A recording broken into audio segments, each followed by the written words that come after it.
There was a time few people had one of these, but now just about everyone has a smartphone. These days, not many people have computers on their heads or devices tracking their every step or watches that can do just about anything their smartphone will. But talk to people who use these James Bond-like gadgets and they'll tell you wearable tech is the future. I think that everyone will have something similar to this, whether it's a head-mounted display or a wrist display. Chase Henley was the first, that's right, the first person in South Carolina to sport Google Glass. It looks like a pair of glasses, but take a closer look. It's a computer screen that can only be seen by the person wearing the device. So what's Chase been seeing while he's got the glass on his head? Google search, GPS directions, I can receive text messages, email messages, Twitter and Facebook notifications, and a whole other host of different technologies that are evolving. I tried on the glass. It fit comfortably and I could see the screen, take a picture, and still hold a conversation and see in front of me. Chase says he gets a lot of looks from strangers and a lot of questions, but he says the glass doesn't get in his way. It doesn't distract me. It sits above my line of vision, so actually if it's on, I have to glance up a little bit to see what's on the screen. Justin Strauber is a self-admitted geek. He's in charge of the internet and computers at WPDE, and his watch is pretty smart.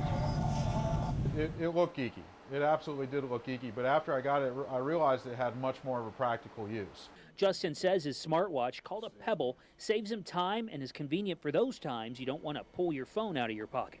It was a really great idea because I didn't have to pull it out of my pocket anymore. I could just look down at my wrist and be like, hey, here's the message. From his watch, Justin can accept or reject phone calls, control the music player on his phone, and more. I like it. I have to have it. I have to have my Garmin. I love my Garmin.